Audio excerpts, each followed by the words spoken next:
ನಮಸ್ಕಾರ. ಕರ್ನಾಟಕ ಕಲಿಗಳಿಗೆ ದಿಲ್ಲಿಯಲ್ಲಿ ಡಿಮ್ಯಾಂಡ್. ರವಿ, ತೇಜಸ್ವಿ, ಸುಧಾಕರ್ ರಾಷ್ಟ್ರ ಮಟ್ಟದಲ್ಲಿ ಶೈನ್ ಆಗಿದ್ದು ಹೇಗೆ? ಡಿಕೆಶಿ, ದಿನೇಶ್ ಪಾಟೀಲ್ ಕೈನಲ್ಲಿ ಸಂಚಲನ ಸೃಷ್ಟಿಸಿದ ಹೇಗೆ? ದಕ್ಷಿಣ ಭಾರತದಲ್ಲಿ ಪ್ರಭುತ್ವ ಸಾಧಿಸಲು ರಾಜ್ಯವೇ ಹೆಬ್ಬಾಗಿಲು. ರಾಷ್ಟ್ರ ರಾಜಕಾರಣದಲ್ಲಿ ತಮ್ಮದೇ ಆದ ಛಾಪನ್ನ ಮೂಡಿಸಿದ್ದಾರೆ ಕರುನಾಡ ರಾಜಕಾರಣಿಗಳು. ಇದೇ ಈ ಹೊತ್ತಿನ ಫೋಕಸ್ 18 ಕನ್ನಡಿಗರಿಗೆ ಡಿಮ್ಯಾಂಡ್. ನಾನು ಚೈತ್ರ ರಾಜ್. ಕರ್ನಾಟಕ ಕಲಿಗಳಿಗೆ ದಿಲ್ಲಿಯಲ್ಲಿ ಡಿಮ್ಯಾಂಡ್.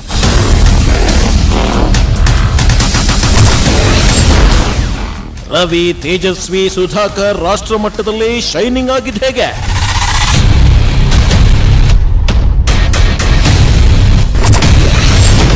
ಡಿಕೆಶಿ, ದಿನೇಶ್ ಪಾಟೀಲ್ ಕೈನಲ್ಲಿ ಸಂಚಲನ ಸೃಷ್ಟಿಸಿದ ಹೇಗೆ?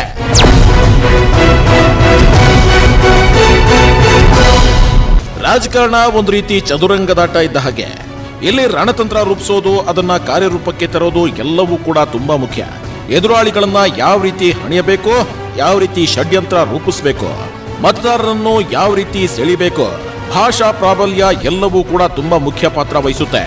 ರಾಜಕಾರಣದಲ್ಲಿ ಹೆಸರು ಗಳಿಸೋದು, ತಮ್ಮದೇ ಆದ ಪ್ರಾಬಲ್ಯ ಮೆರೆಯೋದು ಅಂದ್ರೆ ಸುಲಭದ ಮಾತಲ್ಲ. ಅದರಲ್ಲೂ ರಾಷ್ಟ್ರ ಮಟ್ಟದ ರಾಜಕಾರಣದಲ್ಲಿ ಒಬ್ಬ ರಾಜಕಾರಣಿ ಹೆಸರು ಮಾಡಬೇಕು ಅಂದ್ರೆ ಸವಾಲಿನ ಕೆಲಸವೇ. ಆದರೆ ರಾಷ್ಟ್ರೀಯ ರಾಜಕೀಯದಲ್ಲಿ ನಮ್ಮ ರಾಜ್ಯದ ರಣಕಲಿಗಳು ಮಿಂಚುತ್ತಿದ್ದಾರೆ, ತಮ್ಮದೇ ಆದ ಛಾಪನ್ನ ಮೂಡಿಸಿದ್ದಾರೆ. ರಾಷ್ಟ್ರ ರಾಜಕಾರಣದಲ್ಲಿ ಕನ್ನಡಿಗರಿಗೆ ಡಿಮ್ಯಾಂಡ್.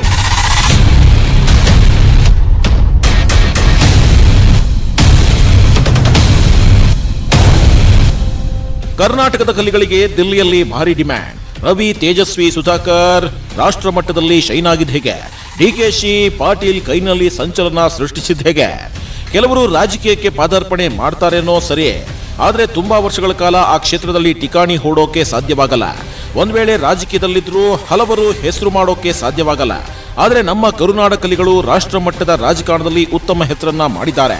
ಯಾವಾಗಲೂ ರಾಷ್ಟ್ರೀಯ ನಾಯಕರುಗಳಿಂದ ಗುರುತಿಸಲ್ಪಡ್ತಾರೆ. ಅದು ನಮ್ಮ ಮಾಜಿ ಪ್ರಧಾನಿ ದೇವೇಗೌಡರಿಂದ ಹಿಡಿದು ಈಗಿನ ಯುವ ನಾಯಕ ತೇಜಸ್ವಿ ಸೂರ್ಯವರೆಗೂ ರಾಷ್ಟ್ರ ರಾಜಕೀಯದಲ್ಲಿ ಮಿಂಚಿದ್ದಾರೆ. ಬಿಜೆಪಿ, ಕಾಂಗ್ರೆಸ್ ಎರಡೂ ಪಕ್ಷದಲ್ಲಿನ ಹಲವು ನಾಯಕರು ತಮ್ಮ ನಿಷ್ಠೆ ಹಾಗೂ ಸಂಘಟನಾ ಚತುರತೆಯಿಂದ ರಾಷ್ಟ್ರ ಮಟ್ಟದ ರಾಜಕಾರಣದಲ್ಲಿ ಹೆಸರು ಗಳಿಸಿದ್ದಾರೆ. ಹಾಗಾದ್ರೆ ಉಭಯ ಪಕ್ಷಗಳಲ್ಲೂ ಯಾವ ರೀತಿ ನಾಯಕರು ಮಿಂಚುತ್ತಿದ್ದಾರೆ? ಅದಕ್ಕೆ ಕಾರಣ ಏನು? ದಕ್ಷಿಣ ಭಾರತದಲ್ಲಿ ಎರಡು ಪಕ್ಷಗಳಿಗೂ ಕರುನಾಡೆ ಹೆಬ್ಬಾಗಿಲ. ಇವೆಲ್ಲವನ್ನು ಎಳೆ ಎಳೆಯಾಗಿ ನೋಡ್ತಾ ಹೋಗೋಣ.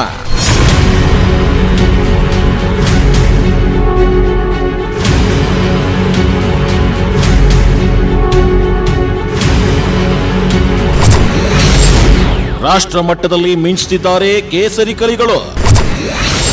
3 ರಾಜ್ಯಗಳ ಉಸ್ತುವಾರಿ ಸಿಟಿ ರವಿ ಹೆಗಲಿಗೆ. ಪಕ್ಷ ಸಂಘಟನಾ ಚತುರನಿಗೆ ರಾಜ್ಯಗಳ ಹೊಣೆ. ಸಿಟಿ ರವಿ ರಾಜ್ಯ ರಾಜಕಾರಣದಲ್ಲಿ ತಮ್ಮದೇ ಆದ ಛಾಪನ್ನ ಮೂಡಿಸಿರೋ ರಾಜಕಾರಣಿ.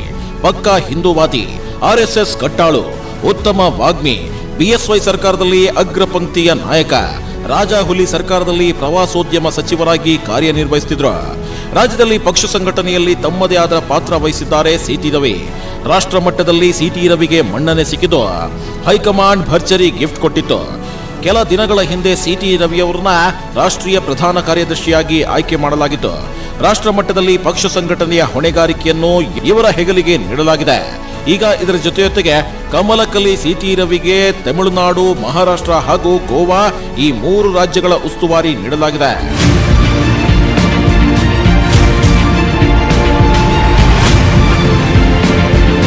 ತಮಿಳುನಾಡಿನಲ್ಲಿ ಮುಂದಿನ ವರ್ಷ ಚುನಾವಣೆ ನಡೆಯಲಿದ್ದು, ಈ ರಾಜ್ಯದ ಉಸ್ತುವಾರಿಯನ್ನ ಸಿಟಿ ರವಿ ಹೆಗಲಿಗೆ ನೀಡಿರೋದು ಕುತೂಹಲ ಕೆರಳಿಸಿದೆ.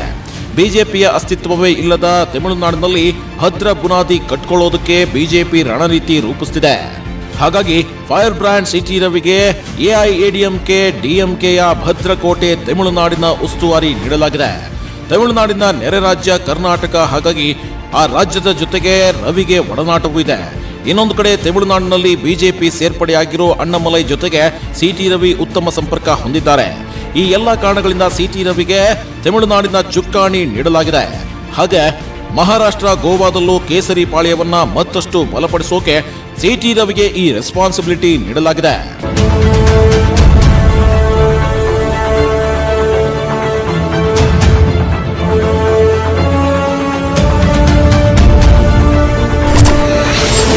ತೇಜಸ್ವಿ ಸೂರ್ಯನಿಗೆ ಯುವ ಮೋರ್ಚಾ ಅಧ್ಯಕ್ಷ ಪಟ್ಟ. ಪಕ್ಷವನ್ನು ಉತ್ತಮವಾಗಿ ಸಮರ್ಥಿಸಬಲ್ಲ ಕೇಸರಿ ಕಟ್ಟಾಳು. ಬಿಜೆಪಿ ಪಕ್ಷ ಒಂದು ಶಿಸ್ತಿನ ಪಕ್ಷ. ಇಲ್ಲಿ ಎಲ್ಲವೂ ಕೂಡ ಸಿದ್ಧಾಂತ ಬದ್ಧವಾಗಿಯೇ ನಡೆಯುತ್ತೆ. ಅದರಲ್ಲೂ ಆಲ್ಮೋಸ್ಟ್ ಎಲ್ಲ ನಾಯಕರು RSS ಹಿನ್ನೆಲೆಯಿಂದ ಬಂದಿರೋರೇ ಆಗಿರ್ತಾರೆ. ಅದರಲ್ಲಿ ಬಿಜೆಪಿಯ ಯುವ ನಾಯಕ ತೇಜಸ್ವಿ ಸೂರ್ಯ ಕೂಡ ಒಬ್ರು. ತೇಜಸ್ವಿ ಸೂರ್ಯ ಹೆಸರಿಗೆ ತಕ್ಕಂತೆ ಕೇಸರಿ ಪಾಳ್ಯದಲ್ಲಿ ತುಂಬಾ ತೇಜಸ್ಸಿನಿಂದ ಪ್ರಕಾಶಿಸುತ್ತಿದ್ದಾರೆ. RSS ಗರಡಿಯಲ್ಲಿ ಪಳಗಿದ ತೇಜಸ್ವಿ ಸೂರ್ಯ ಉತ್ತಮ ವಾಗ್ಮಿ ಅನ್ನೋದ್ರಲ್ಲಿ ಎರಡು ಮಾತಿಲ್ಲ. ತಮ್ಮ ಮಾತುಗಾರಿಕೆ, ಪಕ್ಷನಿಷ್ಠ ಗುಣ, ಪಕ್ಷದ ಸಮರ್ಥನೆ, ಸದಾ ಚೈತನ್ಯದಿಂದ ಇರುವುದು, ಈ ಗುಣದಿಂದ ರಾಷ್ಟ್ರ ಮಟ್ಟದಲ್ಲೂ ತೇಜಸ್ವಿ ಹಲವು ಬಾರಿ ಗಮನ ಸೆಳೆದಿದ್ದಾರೆ. ಅವರ ಈ ಎಲ್ಲಾ ಗುಣಗಳನ್ನ ಸೂಕ್ಷ್ಮವಾಗಿ ಗಮನಿಸಿದ್ದ ಹೈಕಮಾಂಡ್ ಕಳೆದ ವರ್ಷ ನಡೆದ ಲೋಕಸಭಾ ಚುನಾವಣೆಗೆ ತೇಜಸ್ವಿ ಸೂರ್ಯ ಅವರಿಗೆ ಟಿಕೆಟ್ ನೀಡಿತ್ತು. ಅದರಂತೆಯೇ ತೇಜಸ್ವಿ ಬೆಂಗಳೂರು ದಕ್ಷಿಣ ಲೋಕಸಭಾ ಕ್ಷೇತ್ರದಿಂದ ಸ್ಪರ್ಧಿಸಿ ಭರ್ಜರಿ ಜಯ ದಾಖಲಿಸಿದ್ರು.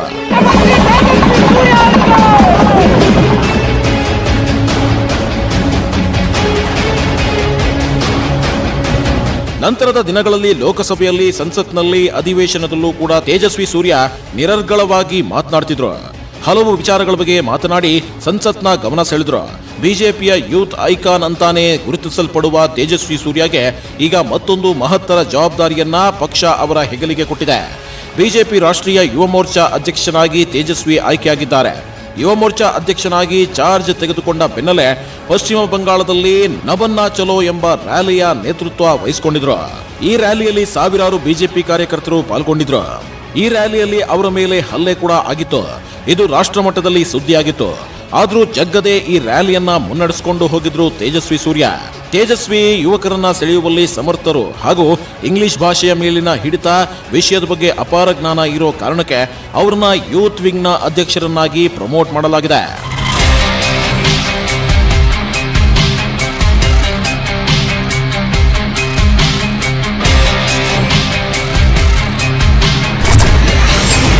ರಾಷ್ಟ್ರ ರಾಜಕಾರಣದಲ್ಲಿ ಸಂತೋಷ್ ಮಿಂಚೆ.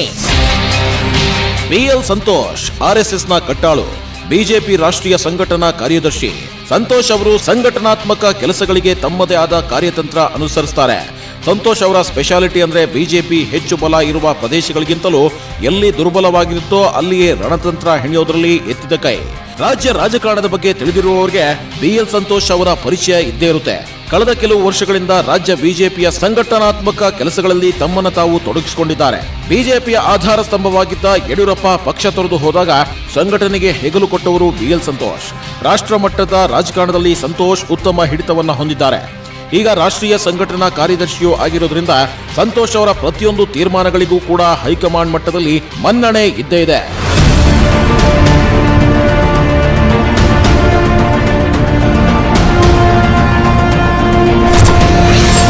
ವಲಸೆ ಬಂದ ಸುಧಾಕರ್ಗೂ ಪಕ್ಷದಲ್ಲಿ ಪ್ರಾಮುಖ್ಯತೆ. ಹೈದರಾಬಾದ್ ಪಾಲಿಕೆ ಚುನಾವಣೆ ಹೊಣೆ ಸುಧಾಕರ್ ಹೆಗಲಿಗೆ. ಡಾಕ್ಟರ್ ಸುಧಾಕರ್ ಕೈಪಾಳ್ಯದಿಂದ ವಲಸೆ ಬಂದ ನಾಯಕರಲ್ಲಿ ಸುಧಾಕರ್ ಕೂಡ ಪ್ರಮುಖರು. ವೃತ್ತಿಯಲ್ಲಿ ವೈದ್ಯರಾಗಿದ್ದ ಡಾಕ್ಟರ್ ಸುಧಾಕರ್ಗೆ BSY ಸರ್ಕಾರದಲ್ಲಿ ಉನ್ನತ ವೈದ್ಯಕೀಯ ಶಿಕ್ಷಣ ಸಚಿವರ ಜೊತೆಗೆ ಆರೋಗ್ಯ ಖಾತೆಯನ್ನು ಹೆಚ್ಚುವರಿಯಾಗಿ ವಹಿಸಲಾಗಿದೆ. ಕೊರೋನಾ ಟೈಮ್ನಲ್ಲಿ ಉತ್ತಮವಾಗಿ ಕಾರ್ಯನಿರ್ವಹಿಸಿರೋದ್ರಿಂದ ಬೆಂಗಳೂರಿನ ಉಸ್ತುವಾರಿಯನ್ನ ನೀಡಲಾಗಿತ್ತು. ಈಗ ಹೈದರಾಬಾದ್ ಮಹಾನಗರ ಪಾಲಿಕೆಯನ್ನ ಗೆಲ್ಲಲು ರಣನೀತಿ ರೂಪಿಸಿರುವ ಬಿಜೆಪಿ ಆ ಹೊಣೆಯನ್ನ ಡಾಕ್ಟರ್ ಸುಧಾಕರ್ ಹೆಗಲಿಗೆ ನೀಡಿದೆ. ಸುಧಾಕರ್ ತೆಲುಗು ಭಾಷೆಯನ್ನ ಚೆನ್ನಾಗಿ ಬಲ್ಲವರಾಗಿದ್ದಾರೆ. ಆ ಕಾರಣಕ್ಕಾಗಿ ಅಲ್ಲಿನ ಮತದಾರರನ್ನ ಸೆಳೆಯಲು ಈ ಜವಾಬ್ದಾರಿ ನೀಡಲಾಗಿದೆ. ಇದರಿಂದ ಸುಧಾಕರ್ಗೆ ಬಹುದೊಡ್ಡ ಜವಾಬ್ದಾರಿ ಸಿಕ್ಕಂತಾಗಿದೆ.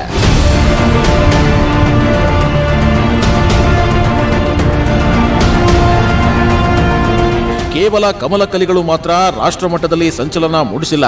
ಕೈಪಾಳ್ಯದ ರಣಕಲಿಗಳು ಕೂಡ ತುಂಬಾನೇ ಅಬ್ಬರಿಸಿದ್ದಾರೆ.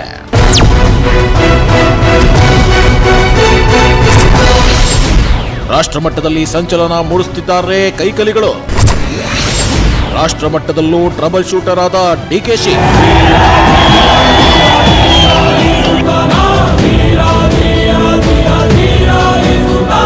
DKಶಿ ಕಾಂಗ್ರೆಸ್ ಪಾಲಿಗೆ ಟ್ರಬಲ್ ಶೂಟರ್.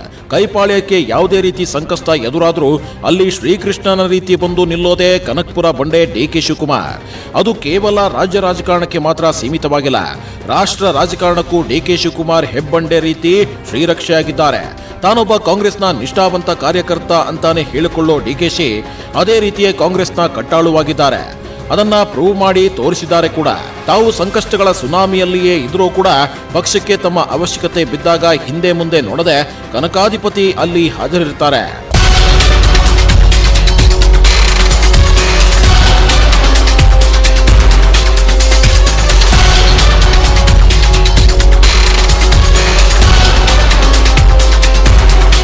ಈ ಹಿಂದೆ ಗುಜರಾತ್ನಲ್ಲಿ ರಾಜ್ಯಸಭೆ ಚುನಾವಣೆ ಇದ್ದಾಗ ಬಿಜೆಪಿಯಿಂದ ಕುದುರೆ ವ್ಯಾಪಾರ ಭಯವಿತ್ತು. ಹಾಗಾಗಿ ತಮ್ಮ ಪಕ್ಷದ ನಾಯಕರನ್ನ ಯಾವುದೇ ಆಮಿಷಕ್ಕೂ ಬೀಳದಂತೆ ನೋಡಿಕೊಳ್ಳೋದು ಹೈಕಮಾಂಡ್ಗೆ ದೊಡ್ಡ ಸವಾಲಿನ ಕೆಲಸವಾಗಿತ್ತು. ಆಗ ಹೈಕಮಾಂಡ್ನ ಸಹಾಯಕ್ಕೆ ಬಂದಿದ್ದು ಕನಕಪುರ ಬಂಡೆ ಡಿಕೆ ಶಿವಕುಮಾರ್. ಗುಜರಾತ್ ರಾಜ್ಯಸಭಾ ಸದಸ್ಯರನ್ನ ಬಿಡದಿಯ ತಮ್ಮ ರೆಸಾರ್ಟ್ಗೆ ಕರೆದುಕೊಂಡು ಹೋಗಿ ಅಲ್ಲಿ ಅವರನ್ನ ಸುರಕ್ಷಿತವಾಗಿ ನೋಡಿಕೊಂಡ್ರು. ಬಿಜೆಪಿಯ ಬಲೆಗೆ ಬೀಳದಂತೆ ಕಾಪಾಡಿದ್ರು. ಅಂದು ಡಿಕೆಶಿ ಆ ರಿಸ್ಕ್ ತೆಗೆದುಕೊಂಡಿದ್ರಿಂದ ಕಾಂಗ್ರೆಸ್ ಅಭ್ಯರ್ಥಿ ಅಹಮದ್ ಪಾಟೀಲ್ ಗೆಲುವಿನ ನಗೆ ಬೀರಿದ್ರು. ಅವತ್ತಿನಿಂದ ಡಿಕೆ ಶಿವಕುಮಾರ್ ಹೈಕಮಾಂಡ್ಗೆ ತೀರಾ ಆಪ್ತರಾದ್ರು. ಹಾಗೆ ಮಹಾರಾಷ್ಟ್ರ ವಿಧಾನಸಭಾ ಚುನಾವಣೆ ಟೈಮ್ನಲ್ಲೂ ವಿಲಾಸರಾವ್ ದೇಶಮುಖ್ ಸರ್ಕಾರ ಸೋಲುವ ಭೀತಿಯಲ್ಲಿತ್ತು. ಆಗ್ಲೂ ಅವರ ಸರ್ಕಾರವನ್ನ ಕಾಪಾಡಿದ್ದು ಅಗೇನ್ ಒನ್ ಅಂಡ್ ಓನ್ಲಿ ಕನಕಪುರದ ಕನಕಾಧಿಪತಿ ಡಿಕೆ ಶಿವಕುಮಾರ್. ಕಾಂಗ್ರೆಸ್ ಪಕ್ಷಕ್ಕೆ ಡಿಕೆಶಿ ಅವರ ನಿಷ್ಠೆಯನ್ನ ನೋಡಿಯೇ ಅವರಿಗೆ ಕೆಪಿಸಿಸಿ ಅಧ್ಯಕ್ಷ ಗದ್ದುಗೆಯ ಚುಕ್ಕಾಣಿ ನೀಡಲಾಗಿದೆ.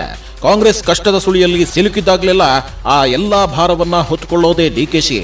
ಹಾಗಾಗಿ ಕರುನಾಡ ಕೈಕಲಿ ರಾಷ್ಟ್ರ ಮಟ್ಟದಲ್ಲೂ ಕೂಡ ಭರ್ಜರಿಯಾಗಿ ಸೌಂಡ್ ಮಾಡ್ತಿದ್ದಾರೆ.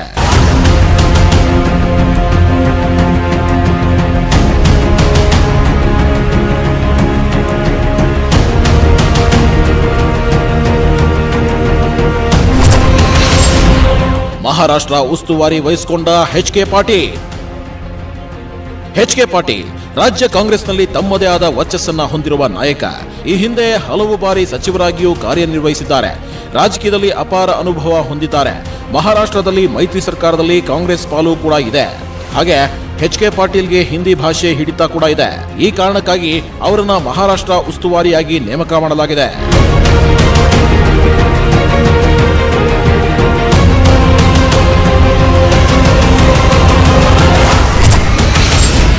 ದಿನೇಶ್ ಗುಂಡೂರಾವ್ ಹೆಗಲಿಗೆ 3 ರಾಜ್ಯಗಳ ಹೊಣೆ.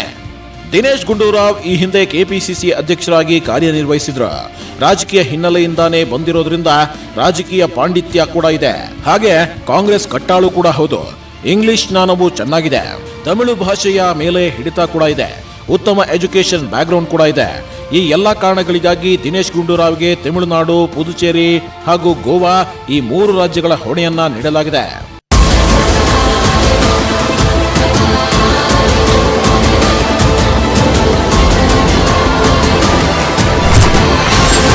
ಪಕ್ಷದ ಕೇಂದ್ರ ಚುನಾವಣಾ ಪ್ರಾಧಿಕಾರದ ಭಾಗವಾದ ಕೃಷ್ಣ ಬೈರೇಗೌಡ ಕಾಂಗ್ರೆಸ್ನ ಯುವ ಉತ್ಸಾಹಿ ನಾಯಕರಲ್ಲಿ ಒಬ್ರು. ಈ ಹಿಂದೆ ಸಚಿವರಾಗಿಯೂ ಕಾರ್ಯನಿರ್ವಹಿಸಿದ ಅನುಭವವಿದೆ. ಹಾಗೆ ವಿದೇಶದಲ್ಲಿ ಉತ್ತಮ ಶಿಕ್ಷಣ ಕೂಡ ಪಡೆದಿದ್ದಾರೆ. ಇಂಗ್ಲಿಷ್ ಭಾಷಾ ಹಿಡಿತವಿದೆ. ಯೂತ್ ಕಾಂಗ್ರೆಸ್ನ ಹಿನ್ನೆಲೆ ಉಳ್ಳವರು. ಹೈಕಮಾಂಡ್ಗೆ ಸದಾ ನಿಷ್ಠರಾಗಿರ್ತಾರೆ. ಪರಿಸ್ಥಿತಿಯನ್ನ ಉತ್ತಮವಾಗಿ ನಿಭಾಯಿಸುವ ಚಾಕಚಕ್ಯತೆ ಇದೆ. ಹಾಗೆ ಪೊಲೈಟ್ ರಾಜಕಾರಣಿ. ಈ ಎಲ್ಲ ಕಾರಣಕ್ಕಾಗಿ ಅವರನ್ನ ಪಕ್ಷದ ಕೇಂದ್ರ ಚುನಾವಣಾ ಪ್ರಾಧಿಕಾರದ ಭಾಗವನ್ನಾಗಿ ಆಯ್ಕೆ ಮಾಡಲಾಗಿದೆ. ಈಗ ಮಾತ್ರವಲ್ಲ, ಈ ಹಿಂದೆಯೂ ಕೂಡ ಕರ್ನಾಟಕದ ರಣಕಲಿಗಳಿಗೆ ರಾಷ್ಟ್ರ ಮಟ್ಟದಲ್ಲಿ ಒಳ್ಳೆ ಹೆಸರಿತ್ತು. ಆಗಿನ ರಾಜಕಾರಣಿಗಳು ಕೂಡ ರಾಷ್ಟ್ರ ರಾಜಕೀಯದಲ್ಲಿ ತಮ್ಮದೇ ಆದ ಛಾಪನ್ನ ಮೂಡಿಸಿದ್ರು.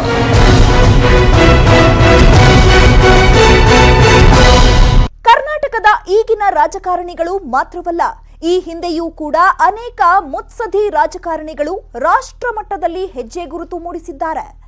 ಮಹಾನ್ ಸಾಧನೆ ಮಾಡಿದ ಆ ರಾಜಕಾರಣಿಗಳು ಯಾರು ಅನ್ನೋದನ್ನ ತೋರಿಸ್ತೀವಿ ಒಂದು ಸ್ಮಾಲ್ ಬ್ರೇಕ್ ಆದ್ಮೇಲೆ. ರಾಜಕಾರಣಿಗಳು ಮಾತ್ರವಲ್ಲ, ಹಿಂದಿನಿಂದಲೂ ಕೂಡ ಕರುನಾಡ ರಣಕಲಿಗಳು ರಾಷ್ಟ್ರ ಮಟ್ಟದಲ್ಲಿ ಯಶಸ್ಸಿನ ಮುದ್ರೆ ಹೊತ್ತಿದ್ದಾರೆ. ಮಣ್ಣಿನ ಮಗ ದೇವೇಗೌಡರು ದೇಶದ ಪ್ರಧಾನಿಯಾಗಿ ಸೇವೆ ಸಲ್ಲಿಸಿ ಕರುನಾಡಿಗೆ ಹೆಮ್ಮೆ ತಂದಿದ್ರು. ಅನಂತಕುಮಾರ್ ರಾಜ್ಯ ಹಾಗೂ ದಿಲ್ಲಿಗೆ ಕೊಂಡಿಯಂತೆ ಕಾರ್ಯನಿರ್ವಹಿಸಿದ್ರು. ದೇಶದ ಪ್ರಧಾನಿಯಾಗಿದ್ದ ಮಣ್ಣಿನ ಮಗ, ರಾಷ್ಟ್ರ ರಾಜಕಾರಣದಲ್ಲಿ ಮಿಂಚಿದ್ದ ದೇವೇಗೌಡರು. ಎಚ್ ಡಿ ದೇವೇಗೌಡ ಕನ್ನಡದ ಹೆಮ್ಮೆಯ ರಾಜಕಾರಣಿ. ಕರ್ನಾಟಕವನ್ನ ಪ್ರತಿನಿಧಿಸಿ ದೇಶದ ಪ್ರಧಾನಿಯಾಗಿದ್ದ ಮತ್ಸದಿ ರಾಜಕಾರಣಿ. ಮಣ್ಣಿನ ಮಗ ಎಂದೇ ಖ್ಯಾತಿ ಹೊಂದಿರುವ ದೇವೇಗೌಡರು ಕೇವಲ ರಾಜ್ಯ ರಾಜಕಾರಣದಲ್ಲಿ ಮಾತ್ರ ಮಿಂಚಿಲ್ಲ, ದೇಶದ ರಾಜಕಾರಣದಲ್ಲೂ ಮಿಂಚಿದ್ದಾರೆ. 1996ರಲ್ಲಿ ನಡೆದ ಚುನಾವಣೆಯಲ್ಲಿ ಯಾವ ಒಂದು ರಾಜಕೀಯ ಪಕ್ಷಕ್ಕೂ ಲೋಕಸಭೆಯಲ್ಲಿ ಸ್ಪಷ್ಟ ಬಹುಮತ ಸಿಕ್ಕಿರಲಿಲ್ಲ. ಆಗ ಲಾಲು ಪ್ರಸಾದ್ ಯಾದವ್ ಹಾಗೂ ದೇವೇಗೌಡರು ಮುಂಚೂಣಿಯಲ್ಲಿದ್ರು. ಆಗ ಅನೇಕ ರಾಜಕೀಯ ಪಕ್ಷಗಳ ಮೈತ್ರಿತ್ವದ ತೃತೀಯ ರಂಗ ದೇವೇಗೌಡರನ್ನ ತಮ್ಮ ನಾಯಕರನ್ನಾಗಿ ಆಯ್ಕೆ ಮಾಡಿತು. ಸುಮಾರು 1 ವರ್ಷಗಳ ಕಾಲ ದೇವೇಗೌಡರು ದೇಶದ ಪ್ರಧಾನಿಯಾಗಿ ಸೇವೆ ಸಲ್ಲಿಸಿದ್ರು. ಅಂದಿನ ಕಾಲದಲ್ಲೇ ಕೇವಲ ಕರ್ನಾಟಕ ಮಾತ್ರವಲ್ಲ, ಇಡೀ ದಕ್ಷಿಣ ಭಾರತವನ್ನೇ ಪ್ರತಿನಿಧಿಸಿದ ಕೀರ್ತಿ ನಮ್ಮ ಹೆಮ್ಮೆಯ ದೇವೇಗೌಡರಿಗೆ ಸಲ್ಲುತ್ತೆ. ಕೇಂದ್ರದಲ್ಲಿ ಹಲವು ಖಾತೆಗಳನ್ನ ನಿಭಾಯಿಸಿದ್ದ ಎಸ್.ಎಂ. ಕೃಷ್ಣ, ಲೋಕಸಭೆ ಪ್ರತಿಪಕ್ಷ ನಾಯಕನಾಗಿ ಪಕ್ಷ ಮುನ್ನಡೆಸಿದ್ದ ಖರ್ಗೆ. ಎಸ್.ಎಂ. ಕೃಷ್ಣ ನಾಡು ಕಂಡ ಯಶಸ್ವಿ ಮುಖ್ಯಮಂತ್ರಿಗಳಲ್ಲಿ ಒಬ್ಬರು. ಬೆಂಗಳೂರನ್ನ ಐಟಿ-ಬಿಟಿ ಸಿಟಿಯನ್ನಾಗಿ ಮಾಡಿದ ಕೀರ್ತಿ ಎಸ್.ಎಂ. ಕೃಷ್ಣ ಅವರಿಗೆ ಸಲ್ಲುತ್ತೆ. ಕೃಷ್ಣ ಕೇವಲ ಕರ್ನಾಟಕ ರಾಜಕೀಯಕ್ಕೆ ಮಾತ್ರ ಸೀಮಿತವಾಗಿರಲಿಲ್ಲ. ಮನಮೋಹನ್ ಸಿಂಗ್ ಪ್ರಧಾನಿಯಾಗಿದ್ದಾಗ ಯುಪಿಎ ಸರ್ಕಾರದಲ್ಲಿ ವಿದೇಶಾಂಗ ಸಚಿವರಾಗಿ ಕಾರ್ಯನಿರ್ವಹಿಸಿದ್ರು. ರಾಜ್ಯಸಭೆಗೂ ಆಯ್ಕೆಯಾಗಿದ್ರು. ಮಹಾರಾಷ್ಟ್ರ ರಾಜ್ಯಪಾಲರಾಗಿಯೂ ಸೇವೆ ಸಲ್ಲಿಸಿದ್ದಾರೆ. ಇನ್ನೊಂದು ಕಡೆ ಮಲ್ಲಿಕಾರ್ಜುನ್ ಖರ್ಗೆ ಕೂಡ ಅಷ್ಟೇ, ಕೈಪಾಳ್ಯದ ರಣಕಲಿ. ರಾಷ್ಟ್ರ ಮಟ್ಟದಲ್ಲಿ ಕಾಂಗ್ರೆಸ್ನ ಪ್ರತಿನಿಧಿಸಿದ್ದ ನಾಯಕ. ಹಿಂದೆ ಉರ್ದು ಭಾಷೆಯಲ್ಲಿ ಉತ್ತಮ ಹಿಡಿತ ಹೊಂದಿದ್ದ ಖರ್ಗೆ ಲೋಕಸಭೆ ಪ್ರತಿಪಕ್ಷದ ನಾಯಕನಾಗಿ ಉತ್ತಮ ಕಾರ್ಯನಿರ್ವಹಿಸಿದ್ರು. ವಿರೋಧ ಪಕ್ಷದ ನಾಯಕನಾಗಿ ಪಕ್ಷವನ್ನ ಸಮರ್ಥವಾಗಿ ನಡೆಸಿದ್ರು. ಕೇಂದ್ರ ಸಚಿವರಾಗಿಯೂ ಸೇವೆ ಸಲ್ಲಿಸಿ ರಾಷ್ಟ್ರ ಮಟ್ಟದ ರಾಜಕಾರಣದಲ್ಲಿ ತಮ್ಮದೇ ಆದಂತಹ ವರ್ಚಸ್ಸನ್ನ ಉಳಿಸಿಕೊಂಡಿದ್ದಾರೆ ಖರ್ಗೆ. ದಿಲ್ಲಿ ಹಾಗೂ ರಾಜ್ಯಕ್ಕೆ ಕೊಂಡಿಯಂತೆ ಇದ್ದರು ಅನಂತ್ ಕುಮಾರ್ ದಕ್ಷಿಣ ಭಾರತದಲ್ಲಿ ಬಿಜೆಪಿ ಪಾಳ್ಯದಲ್ಲಿ ಮಿಂಚಿದ್ದ ಅತ್ಯಂತ ಸಜ್ಜನ ರಾಜಕಾರಣಿ. ಅನಂತ್ ಹಿಂದಿಯ ಮೇಲೆ ಉತ್ತಮ ಹಿಡಿತ ಹೊಂದಿದ್ರು. ದಿಲ್ಲಿ ರಾಜಕಾರಣದಲ್ಲಿ ತಮ್ಮದೇ ಆದ ಹೆಜ್ಜೆ ಗುರುತುಗಳನ್ನ ಮೂಡಿಸಿದ್ರು. ಅನಂತ್ ಕುಮಾರ್ ವಾಜಪೇಯಿ ಹಾಗೂ ಮೋದಿ ಸರ್ಕಾರದಲ್ಲಿ ಸಚಿವರಾಗಿ ಕಾರ್ಯನಿರ್ವಹಿಸಿ ಉತ್ತಮ ಹೆಸರು ಗಳಿಸಿದ್ರು. ಕರ್ನಾಟಕ ಹಾಗೂ ದಿಲ್ಲಿಗೆ ಅಕ್ಷರಶಃ ಕೊಂಡಿಯಂತೆ ಕಾರ್ಯನಿರ್ವಹಿಸಿದ್ರು ಅನಂತ್ ಕುಮಾರ್. ಕರುನಾಡು ರಣಕಲಿಗಳು ರಾಷ್ಟ್ರ ಮಟ್ಟದಲ್ಲಿ ಈ ರೀತಿ ಹೆಸರು ಮಾಡೋದಕ್ಕೂ ಆ 3 ಕಾರಣಗಳಿವೆ.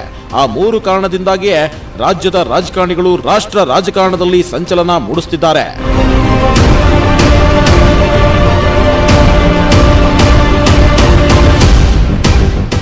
ಉತ್ತರ ಭಾರತದಲ್ಲೂ ಎರಡೂ ಪಕ್ಷಗಳಲ್ಲೂ ಉತ್ತಮ ನಾಯಕರಿದ್ದಾರೆ. ಆದ್ರೂ ರಾಜ್ಯದ ದಿಗ್ಗಜರಿಗೆ ರಾಷ್ಟ್ರ ನಾಯಕರು ಮಣೆ ಹಾಕ್ತಾರೆ. ಪಕ್ಷದಲ್ಲಿ ನಮ್ಮ ರಾಜ್ಯದ ಕಲಿಗಳಿಗೆ ಪ್ರಾಶಸ್ತ್ಯ ಕೊಡೋದಕ್ಕೂ 3 ಪ್ರಮುಖ ಕಾರಣಗಳಿವೆ. ಅವು ಏನು ಅನ್ನೋದನ್ನ ಹೇಳ್ತೀವಿ ಸ್ಮಾಲ್ ಬ್ರೇಕ್ ಆದ್ಮೇಲೆ.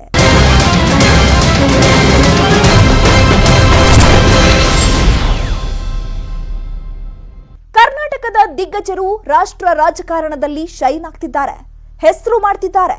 ದಿಲ್ಲಿ ಟೀಮ್ ನಮ್ಮ ರಣಕಲಿಗಳಿಗೆ ಜೈ ಎಂದಿದ್ದಾರೆ. ನಮ್ಮ ರಾಜ್ಯದ ರಾಜಕಾರಣಿಗಳಿಗೆ ಉತ್ತಮ ಭಾಷಾ ಪಾಂಡಿತ್ಯ, ವಿಷಯದ ಮೇಲೆ ಹಿಡಿತವಿದೆ. ಹಾಗೆ ಹೈಕಮಾಂಡ್ ಮನಗೆದ್ದ ಇನ್ನೆರಡು ಅಂಶಗಳು ಯಾವುದು ಅನ್ನೋದನ್ನ ತೋರಿಸ್ತೀವಿ ನೋಡಿ. ದಕ್ಷಿಣ ಭಾರತ, ಅದರಲ್ಲೂ ಕರ್ನಾಟಕದ ರಾಜಕಾರಣಿಗಳು ಉತ್ತಮ ವಾಗ್ಮಿಗಳು. ಬಿಜೆಪಿಯನ್ನಂತೂ ಕೇಳೋದೇ ಬೇಡ ಬಿಡಿ, ಒಬ್ಬರಿಗಿಂತ ಒಬ್ಬರು ಮಾತಿನಲ್ಲಿ ಚತುರರು. ಹಾಗೆ ಕರ್ನಾಟಕದ ಮುಖಂಡರಿಗೆ ವಿಷಯದ ಬಗ್ಗೆ ಅಪಾರವಾದ ಜ್ಞಾನವಿರುತ್ತೆ. ಒಂದು ಭಾಷಾ ಪಾಂಡಿತ್ಯ ಹಾಗೂ ಉತ್ತಮವಾದ ವಿಷಯ ಜ್ಞಾನ. ಹಾಗೆ ಎಂತಹದ್ದೇ ಕಠಿಣ ಪರಿಸ್ಥಿತಿಯಲ್ಲೂ ಕೂಡ ತಮ್ಮ ತಮ್ಮ ಪಕ್ಷಗಳನ್ನ ಸಮರ್ಥನೆ ಮಾಡಿಕೊಳ್ಳೋದ್ರಲ್ಲಿ ಉತ್ತರ ಭಾರತದ ರಾಜಕಾರಣಿಗಳಿಗಿಂತಲೂ ರಾಜ್ಯದ ದಿಗ್ಗಜರು ಮುಂಚೂಣಿಯಲ್ಲಿದ್ದಾರೆ. ಪಕ್ಷನಿಷ್ಠೆ ಇದು ಪ್ರಮುಖ ಕಾರಣ. ಅದು ಬಿಜೆಪಿಯೇ ಆಗಿರಬಹುದು ಅಥವಾ ಕಾಂಗ್ರೆಸ್ ಆಗಿರಬಹುದು. ಎರಡು ಪಕ್ಷಗಳ ನಾಯಕರು ತಮ್ಮ ತಮ್ಮ ಪಕ್ಷದ ಪರ ತುಂಬಾ ನಿಷ್ಠೆ, ಪ್ರಾಮಾಣಿಕತೆಯಿಂದ ಇರ್ತಾರೆ. ಹಾಗೆ ಉಭಯ ಪಕ್ಷಗಳ ನಾಯಕರು ಹೈಕಮಾಂಡ್ ಮಾತನ್ನ ಚಾಚು ತಪ್ಪದೆ ಪಾಲಿಸ್ತಾರೆ. ಹಲವು ಮುಖಂಡರು ತಮಗೆ ಬೇಕಾದ ಸ್ಥಾನಮಾನ ಸಿಕ್ಕಿಲ್ಲ ಅಂತ ತಕ್ಷಣಕ್ಕೆ ಪಕ್ಷವನ್ನ ತೊರೆದು ಹೋಗೋದಿಲ್ಲ. ತಾಳ್ಮೆಯಿಂದ ವ್ಯವಹರಿಸ್ತಾರೆ. ಚುನಾವಣಾ ರಣತಂತ್ರ, ಪ್ರತಿತಂತ್ರ ರೂಪಿಸೋದ್ರಲ್ಲಿ ಕರುನಾಡ ಕಲಿಗಳು ಎತ್ತಿದ ಕೈ. ಅದಕ್ಕೆ ಬೆಸ್ಟ್ ಎಕ್ಸಾಂಪಲ್ ಅಂದ್ರೆ BY ವಿಜಯೇಂದ್ರ. ಅವರು ಯಾವ ರೀತಿ ತಮ್ಮ ಚುನಾವಣಾ ರಣತಂತ್ರದಿಂದ ಬಿಜೆಪಿ ಅಸ್ತಿತ್ವವೇ ಇಲ್ಲದ ಕ್ಷೇತ್ರಗಳಲ್ಲಿ ಪಕ್ಷವನ್ನ ಗೆಲ್ಲಿಸಿದ್ದಾರೆ. ಇದು ಹೈಕಮಾಂಡೇ ತಲೆದೂಗುವಂತೆ ಮಾಡಿದೆ. ಹಾಗೆ ಕೈಕಲಿ DK ಶಿವಕುಮಾರ್ ಕೂಡ ಚುನಾವಣಾ ರಣತಂತ್ರ ರೂಪಿಸೋದ್ರಲ್ಲಿ ಫೇಮಸ್. ಈ ಎಲ್ಲಾ ಕಾರಣಗಳಿಂದಲೇ ರಾಷ್ಟ್ರ ನಾಯಕರು ಕರ್ನಾಟಕದ ರಾಜಕಾರಣಿಗಳಿಗೆ ಮಣೆ ಹಾಕ್ತಾರೆ. ಪಕ್ಷದ ಮಹತ್ತರ ಜವಾಬ್ದಾರಿಯನ್ನ ಅವರ ಹೆಗಲಿಗೆ ಕೊಡ್ತಾರೆ. ಹೀಗಾಗಿ ಕರುನಾಡ ಕಲಿಗಳಿಗೆ ಡಿಮ್ಯಾಂಡೋ. ದಿಲ್ಲಿ ಮಟ್ಟದಲ್ಲಿ ನಮ್ಮ ಕರುನಾಡ ಕಲಿಗಳು ಸಕ್ಸಸ್ ಆಗ್ತಿದ್ದಾರೆ. ಈ ಮೂಲಕ ರಾಜ್ಯದ ಕೀರ್ತಿ ಪತಾಕೆಯನ್ನ ರಾಷ್ಟ್ರ ಮಟ್ಟದಲ್ಲೂ ಹಾರಿಸ್ತಿದ್ದಾರೆ. ಇದೇ ಈ ಹೊತ್ತಿನ ಫೋಕಸ್ 18. ನೋಡ್ತಾ ಇರಿ ನ್ಯೂಸ್ 18 ಕನ್ನಡ. ಜಾಲ ನಮ್ಮದು, ಬಲ ನಿಮ್ಮದು.